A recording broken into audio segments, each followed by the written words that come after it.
إن الحمد لله نحمده ونستعينه ونستغفره ونعوذ بالله من شرور أنفسنا ومن سيئات أعمالنا من يهده الله فلا مضل له ومن يضلل فلا هادي له وأشهد أن لا إله إلا الله وحده لا شريك له وأشهد أن محمدا عبده ورسوله صلى الله عليه وعلى آله وصحبه وسلم.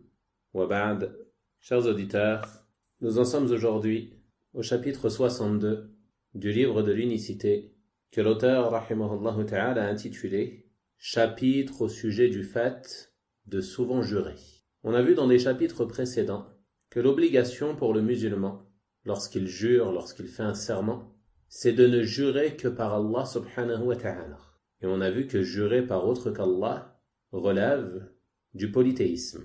On a vu également que l'obligation pour le musulman lorsqu'il jure par Allah subhanahu wa ta'ala, c'est de ne dire que la vérité. Et également, il incombe aux musulmans de ne pas jurer excessivement. C'est donc pour cela que l'auteur, rahimahullah ta'ala, a mentionné ce chapitre dans ce livre, car le fait de jurer fréquemment, ceci indique un manquement et une certaine faiblesse quant à la concrétisation du tawhid. Et le fait de donner de la considération au serment que tu fais par Allah subhanahu wa ta'ala, ceci fait partie de la perfection du tawhid. Le cheikh rahimahullah ta'ala va donc nous mentionner dans ce chapitre un verset et quelques hadiths dans lesquels nous allons voir la menace qui pèse sur celui qui jure fréquemment. Jurer en toute occasion, ou pour une chose qui ne nécessite pas de jurer, ceci ne fait pas partie des caractéristiques du croyant. Au contraire, le fait de souvent jurer, si cela est fait pour tromper les gens, alors ceci fait partie des caractéristiques des hypocrites. Ceux au sujet desquels Allah subhanahu wa ta'ala nous dit dans son noble livre وَيَحْلِفُونَ عَلَى الْكَذِبِ وَهُمْ يَعْلَمُونَ.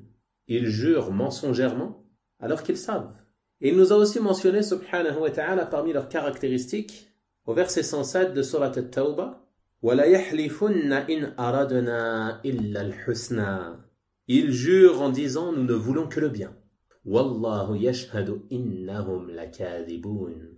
Allah atteste qu'ils sont vraiment des menteurs. Donc les hypocrites, ils jurent pour tromper les gens, afin de leur faire croire autre que la vérité. C'est pour cela qu'Allah subhanahu wa ta'ala dit à leur sujet ittakhadhu aymanahum junnah. Ils ont pris leur serment en tant que bouclier, en tant que protection. C'est-à-dire que leurs serments leur permettent de cacher la vérité, afin de tromper les gens, et de leur cacher la réalité de leur situation. Donc si ceci fait partie des caractéristiques des hypocrites, il va de soi que le croyant qui souhaite perfectionner sa foi et la concrétiser, il se doit de s'éloigner du fait de jurer fréquemment. Et plus la foi est faible dans le cœur du serviteur, plus il va négliger ses serments. Il ne va pas donner d'importance à cette parole lorsqu'il jure par Allah subhanahu wa ta'ala, en raison de son manque de foi. Ceci s'oppose donc à la perfection du tawhid, et c'est pour cela que le cheikh rahimahullah ta'ala a mentionné ce chapitre dans ce livre. Donc comme on a dit, il nous a mentionné un verset et quelques hadiths du messager d'Allah sallallahu alayhi wa sallam. Quant au verset, c'est une partie du verset 89 de Surat Al-Ma'idah, dans lequel Allah subhanahu wa ta'ala a dit وَاحْفَظُوا أَيْمَانَكُمْ, et préservez vos serments. Et on va voir ce que cela signifie.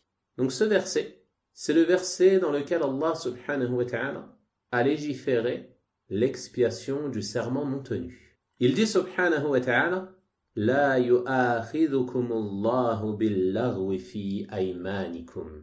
Allah ne vous sanctionne pas pour vos serments prononcés sans intention. C'est-à-dire que si une personne jure sans avoir l'intention de jurer, elle dit une parole et fait précéder cette parole de Wallah, mais sans avoir l'intention de jurer, ne fait pas exprès. Dans ce cas-là, il ne lui incombe aucune expiation. Puis il dit subhanahu wa ta'ala وَلَكِنْ يُؤَاخِذُكُمْ بِمَا عَقَّدْتُمُ الْأَيْمَانِ. Mais il vous sanctionne pour les serments que vous avez l'intention d'exécuter. C'est-à-dire le serment que tu prononces volontairement, avec l'intention de jurer, et avec l'intention de faire cette chose que tu es en train de jurer. Donc si tu ne la fais pas, que tu ne tiens pas ce serment, il t'incombera alors une expiation. Allah subhanahu wa ta'ala dit dans la suite du verset فَكَفَّارَتُهُ إِطْعَامُ عَشَرَةِ مَسَاكِينَ.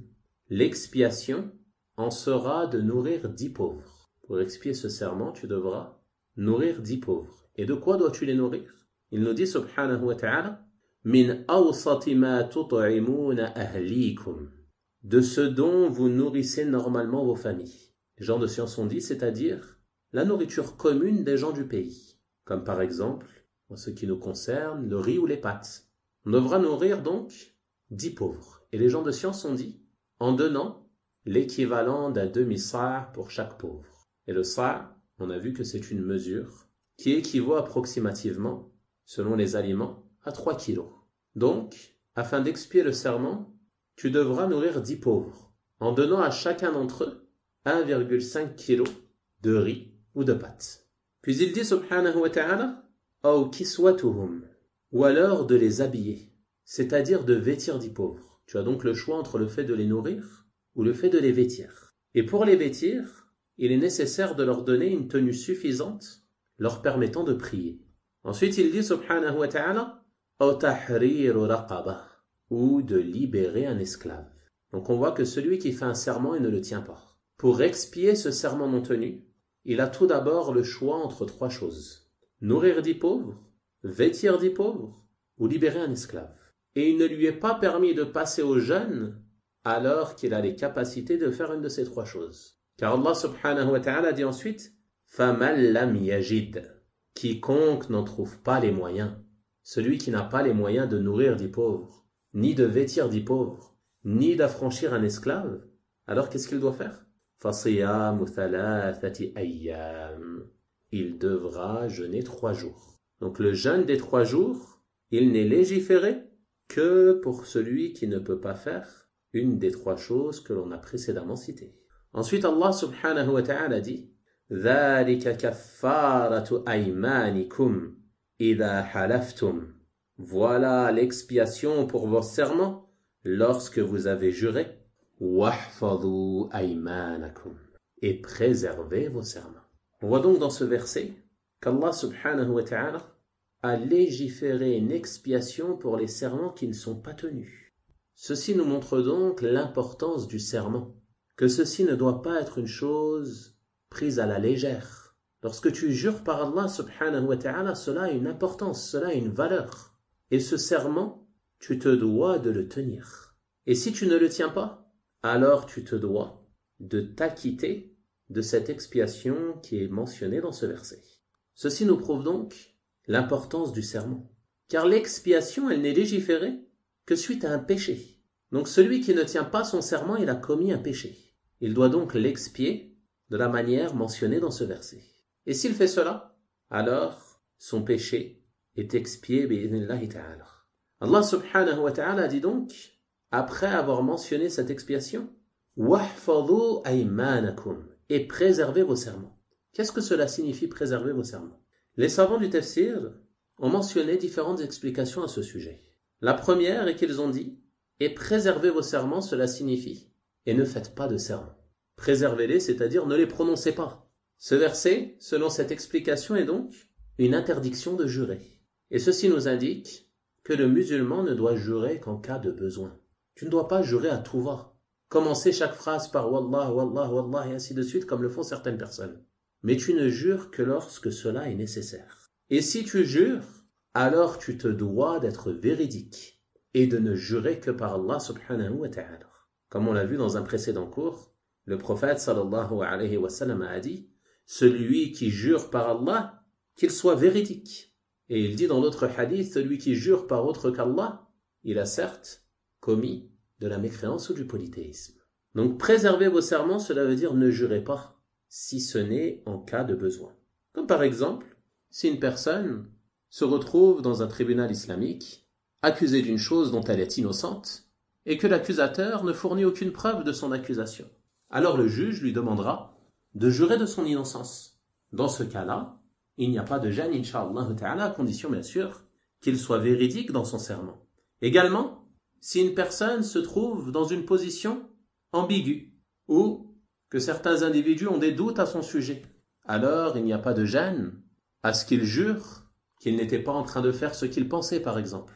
Ou alors qu'il n'a jamais fait cela, qu'il n'a jamais fait cette transgression et ainsi de suite. Et ce, afin de laver son honneur. Toujours à condition bien sûr qu'il soit véridique dans son serment. En dehors de cela, s'il n'y a pas de besoin, alors il n'est pas nécessaire pour toi de jurer et préserver vos serments.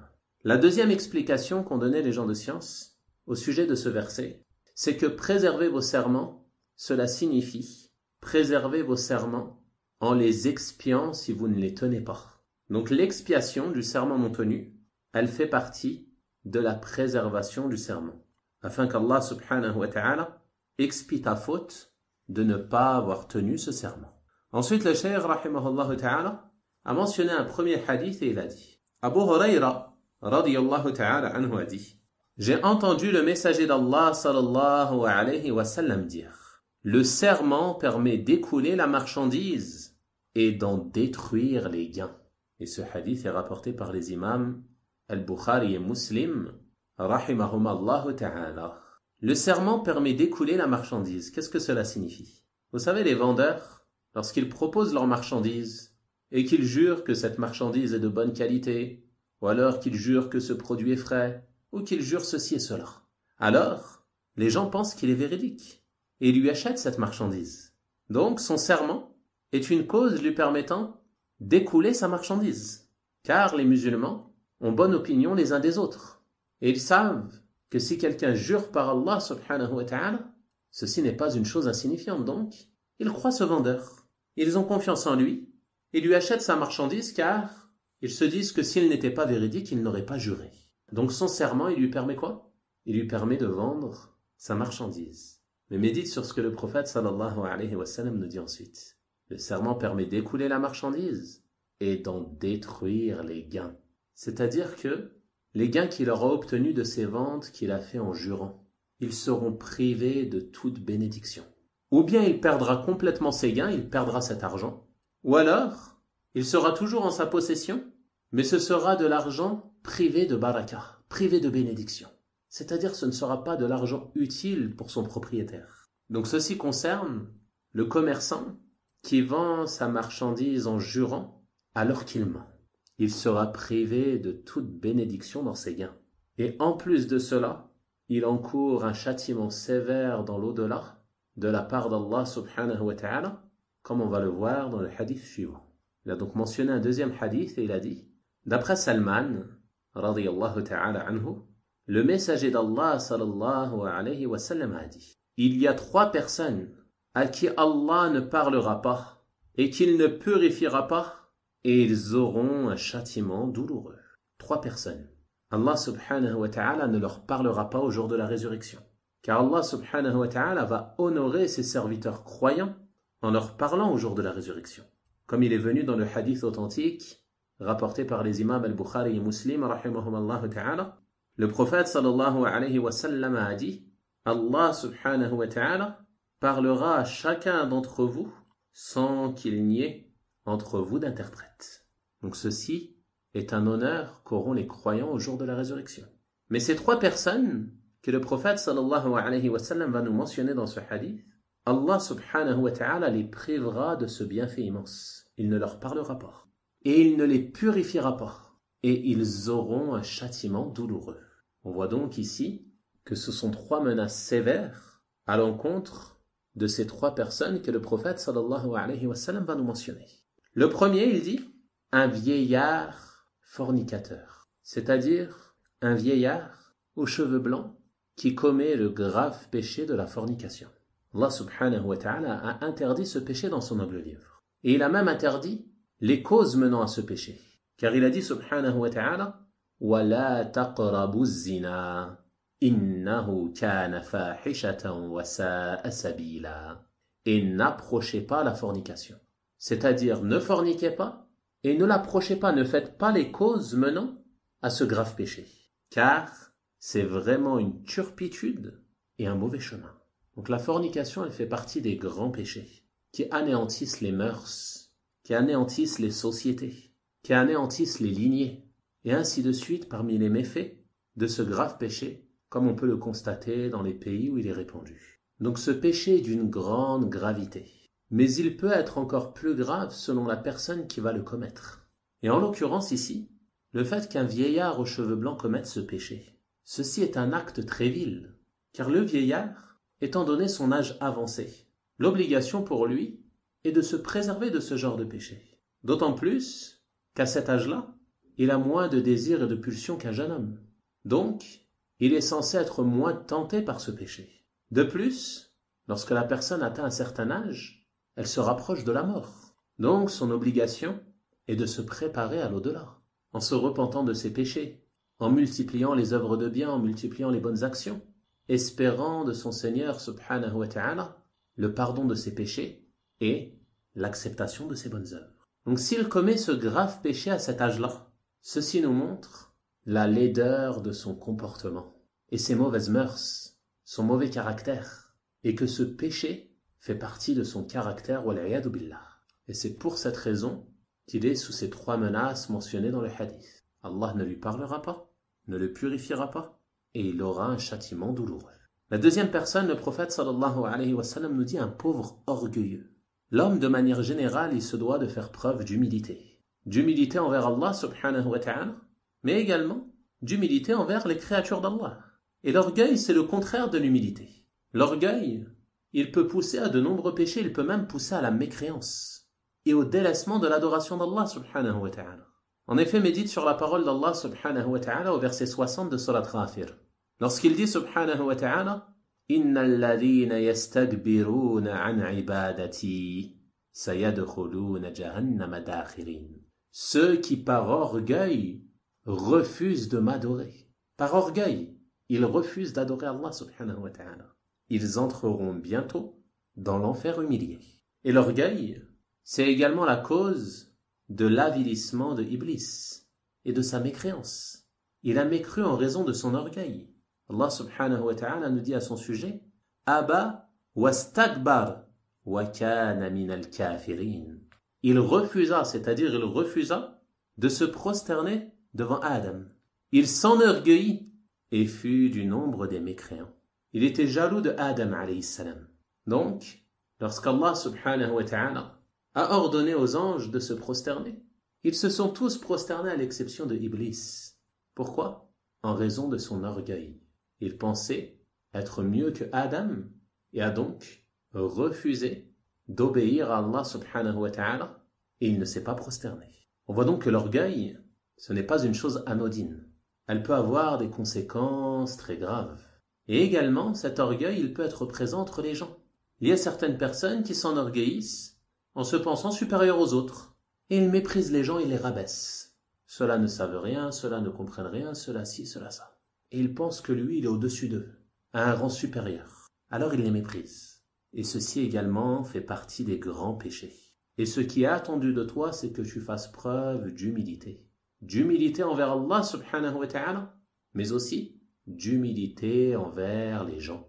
Et tu ne dois pas les mépriser. Donc de manière générale, l'orgueil c'est un grand péché. Mais il est d'autant plus grave lorsque celui-ci provient d'un pauvre. Le prophète sallallahu alayhi wa sallam ici il nous dit le pauvre orgueilleux. Pourquoi le péché est le plus grave commis de sa part? Car il n'a aucune raison de s'enorgueillir. Il se peut qu'une personne riche, elle soit trompée par ses richesses.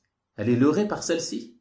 Alors, en raison de l'argent qu'elle possède et de ses grandes richesses, elle va s'enorgueillir et se sentir supérieure aux gens qui eux ne sont pas riches. Mais le pauvre, qui ne possède rien, pour quelle raison s'enorgueillit-il?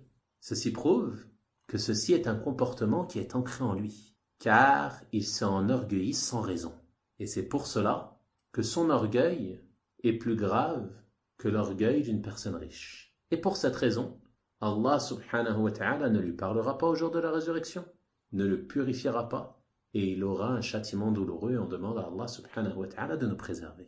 Ensuite, la troisième personne que le prophète sallallahu alayhi wa sallam a mentionné dans ce hadith, et c'est pour cela que l'auteur rahimahullah ta'ala l'a mentionné dans ce chapitre, il a dit « Et un homme qui fait du serment par Allah sa marchandise, il n'achète qu'en jurant et ne vend qu'en jurant. » Il a fait du serment par Allah sa marchandise, c'est-à-dire c'est ce qui lui permet d'écouler sa marchandise ou alors d'acheter de la marchandise. Lorsqu'il veut vendre, il jure. Lorsqu'il veut acheter, il jure. Et ainsi de suite. Il jure donc très souvent. Et ce car il ne donne aucune considération au serment par Allah subhanahu wa ta'ala. Il est négligent vis-à-vis de cela. Donc sa rétribution c'est quoi? C'est qu'Allah subhanahu wa ta'ala ne lui parlera pas au jour de la résurrection, ne le purifiera pas, et il aura un châtiment douloureux. On voit donc que l'obligation pour le musulman, c'est de faire preuve d'honnêteté et de véracité envers ses frères, et d'être véridique dans ses transactions. Lorsque tu vends, lorsque tu achètes, tu dois faire preuve de véracité. Si ta marchandise a des défauts, tu en informes les éventuels acheteurs, et tu ne mens pas sur la qualité de ta marchandise. Tu ne trompes pas les gens, mais tu dis la vérité au sujet de ce que tu vends. Et tu te dois de ne pas te servir du serment par Allah subhanahu wa ta'ala pour écouler ta marchandise. Mais tu dois t'éloigner de cela. Et te rappeler qu'il n'y a en cela aucun profit pour toi dans l'au-delà. Même si en apparence, le vendeur, lorsqu'il jure, sa marchandise s'écoule rapidement, en réalité il n'en tire aucun profit. Dans l'au-delà, on a vu sous quelle menace il est. Il est sous une menace sévère. Et ici-bas, son argent sera privé de toute bénédiction. Donc, tu dois te rappeler que tu n'obtiendras des biens de ce bas monde que ce qui t'a été écrit. Et qu'aussi nombreuses soient les richesses que tu amasses dans ce bas monde, elles ne te permettront pas de te passer de ce qu'il y a auprès d'Allah subhanahu wa ta'ala dans l'au-delà. Aussi riche sois-tu, cet argent il ne te préservera pas du châtiment d'Allah subhanahu wa ta'ala. Il est donc important pour toi ici-bas d'œuvrer pour obtenir la satisfaction d'Allah subhanahu wa ta'ala. Et entre dans cela, de ne rechercher ta subsistance que de manière licite. Même si tu ne gagnes pas beaucoup d'argent. Il vaut mieux avoir un petit salaire avec beaucoup de bénédictions plutôt qu'un grand salaire obtenu de manière illicite et privé de toute bénédiction et qui de plus est te fera encourir un châtiment dans l'au-delà wal iyadu billah. On tire donc de ce verset et de ces deux hadiths différents bénéfices. Premièrement, on voit à travers cela l'obligation de donner une grande considération au serment que tu fais par Allah subhanahu wa ta'ala. Et ceci fait partie de la perfection du tawhid. Plus la personne donnera de considération à cela, plus elle parfait ainsi son tawhid.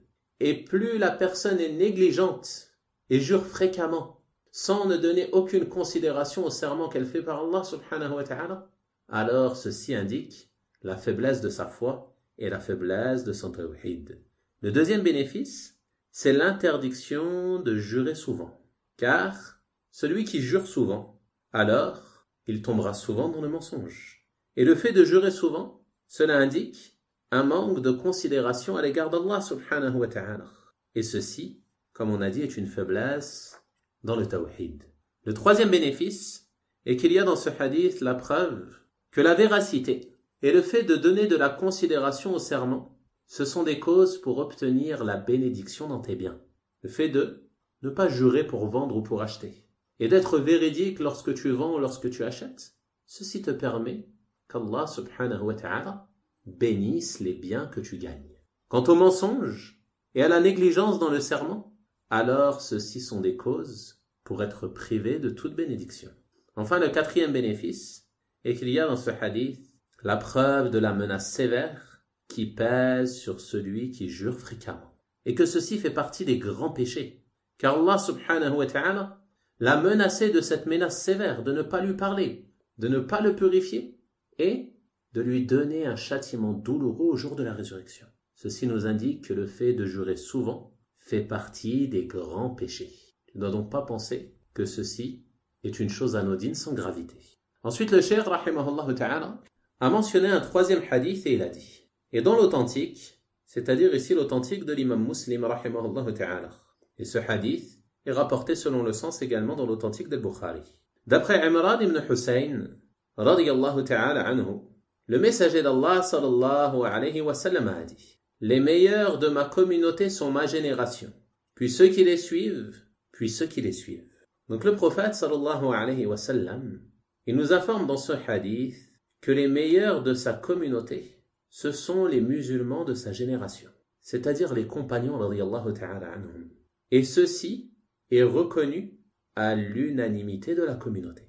Les compagnons radiyallahu ta'ala anhum, ce sont les meilleurs de cette communauté Et ce, car ils se sont distingués par de nombreuses choses que l'on ne retrouve pas chez les autres musulmans. Et les gens de science ont même dit que la génération du messager d'Allah sallallahu alayhi wa sallam sont les meilleurs des gens de toutes les communautés de manière absolue, c'est-à-dire après les prophètes alayhimus salatu wassalam. La communauté de Muhammad sallallahu alayhi wa sallam est la meilleure des communautés.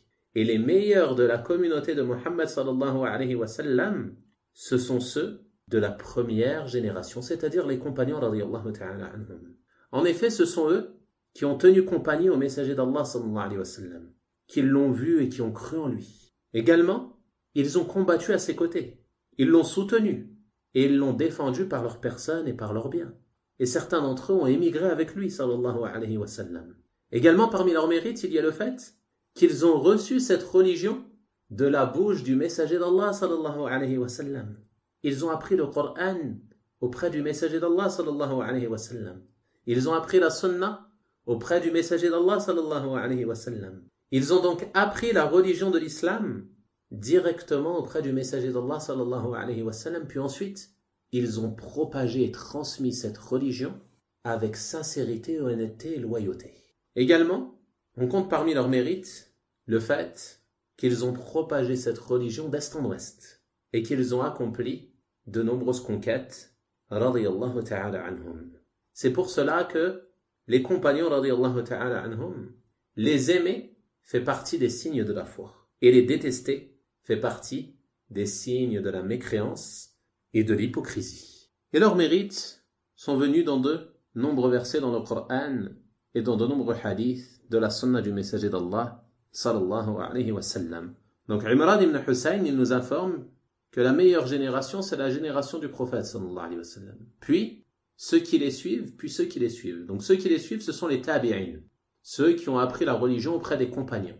Et ceux qui les suivent, ce sont les suiveurs des tabi'in, ceux qui ont pris d'eux la religion. Puis Imran, il nous dit, et je ne sais pas s'il a mentionné après sa génération 2 ou 3 générations. Il a eu un doute à ce sujet. Comme on l'a vu dans des hadiths précédents, ceci fait partie des habitudes des compagnons radiyallahu ta'ala anhum. Ils étaient très précis et très rigoureux dans la transmission des paroles du prophète sallallahu alayhi wa sallam. Et s'ils avaient un doute, ils le mentionnaient. Ils n'avaient pas de gêne en cela. Comme ici, il dit, je ne sais pas s'il a mentionné 2 ou 3 générations. Ensuite, il dit, et viendront après eux des gens qui témoignent sans qu'on leur demande, qui trahissent et ne sont pas de confiance, qui font des vœux et ne les tiennent pas, et apparaîtra chez eux l'obésité. Donc après ces 3 générations, qui sont les meilleures générations de la communauté, apparaîtront des gens qui témoignent sans qu'on leur demande. C'est-à-dire qu'ils s'empressent de témoigner. Donc ceci indique la faiblesse de leur religion et la faiblesse de leur honnêteté. Car celui qui témoigne, il est obligatoire qu'il soit honnête dans son témoignage. Et il ne doit témoigner que de la vérité. Et également, il ne doit pas s'empresser de témoigner. Mais il témoigne si on lui demande. Donc s'il s'empresse de témoigner avant qu'on lui demande, ceci est une preuve qu'il prend le témoignage à la légère.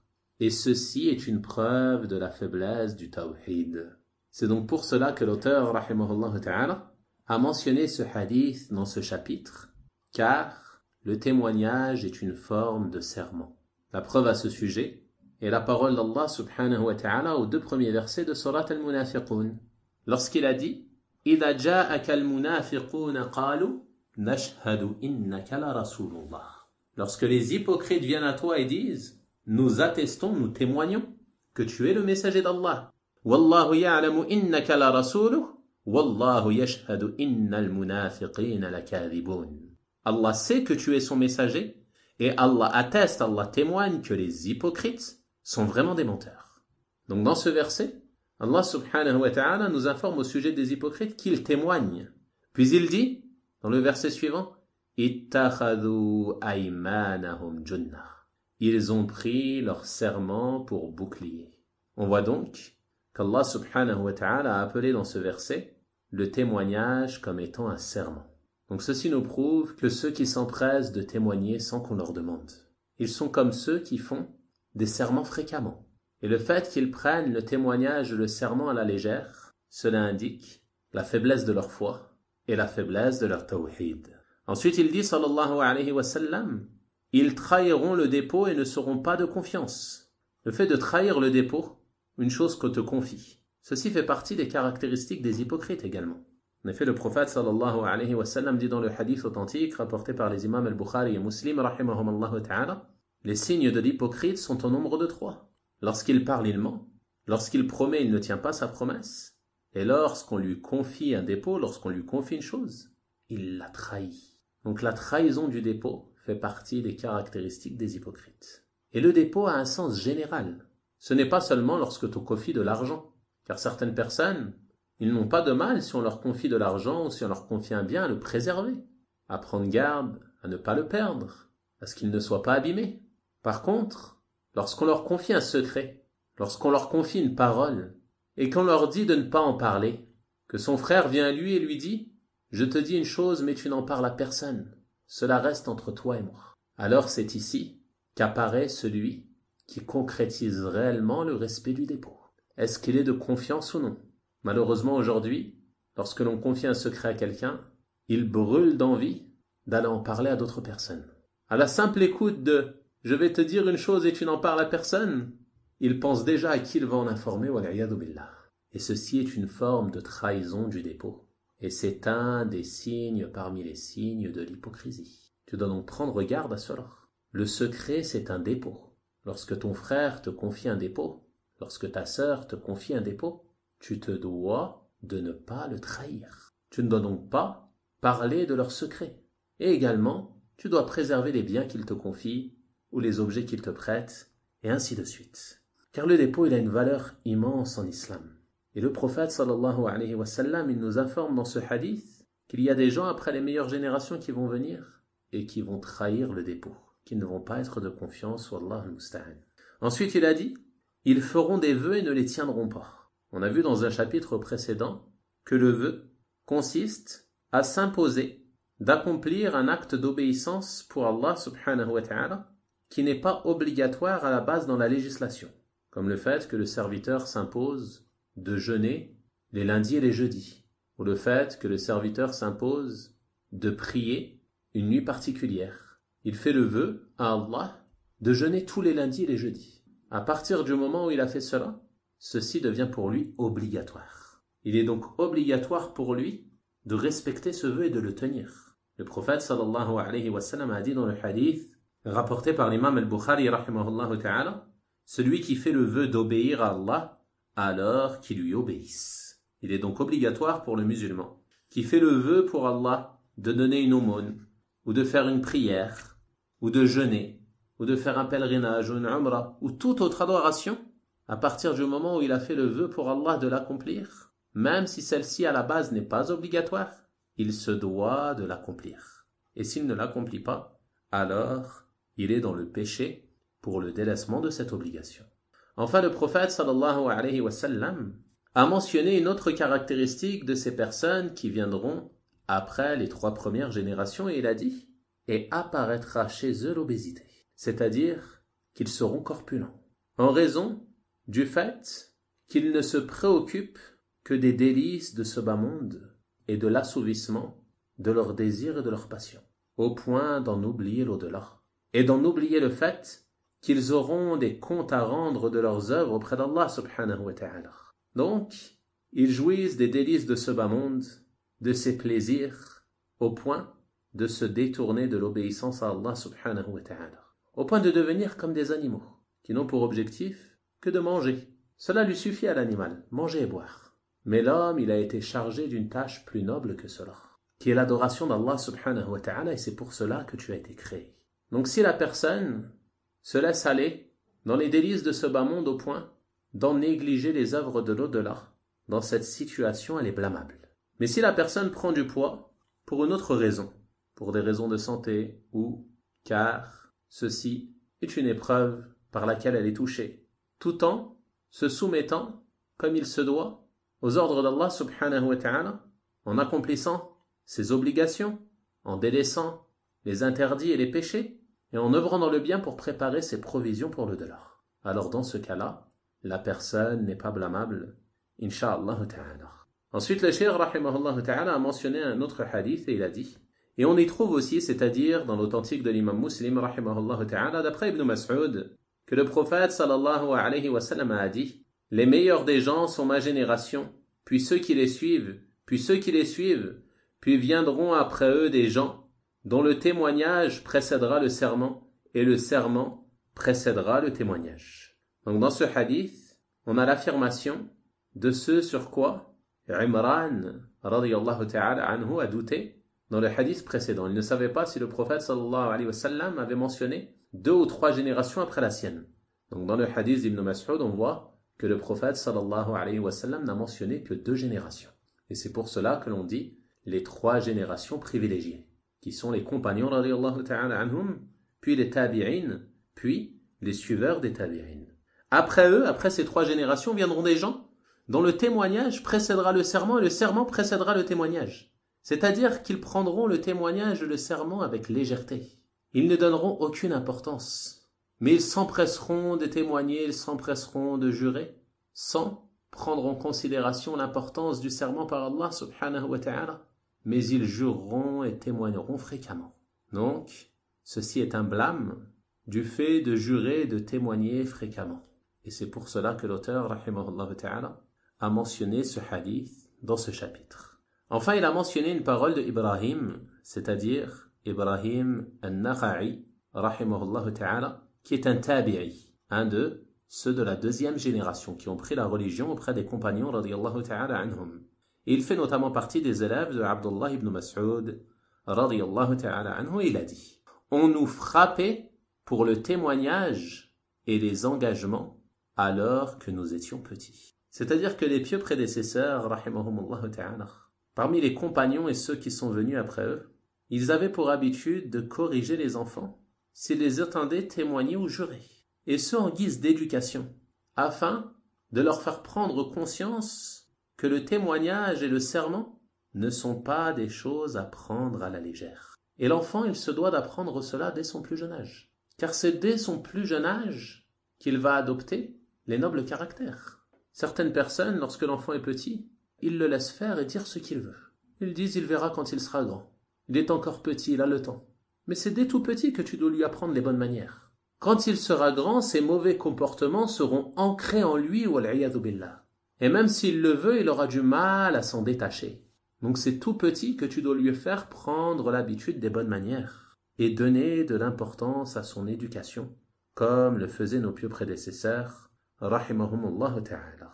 Ils donnaient à leurs enfants une éducation islamique dès leur plus jeune âge. Non pas comme le font nombre de gens aujourd'hui, qui abandonnent leurs enfants dans les rues, les laissent faire ce qu'ils veulent, dire ce qu'ils veulent, fréquenter qui ils veulent, nuire à qui ils veulent, délaisser les adorations qu'ils veulent, s'habiller comme ils veulent, et ainsi de suite, parmi les méfaits que l'on observe à notre époque, wallah al-musta'an.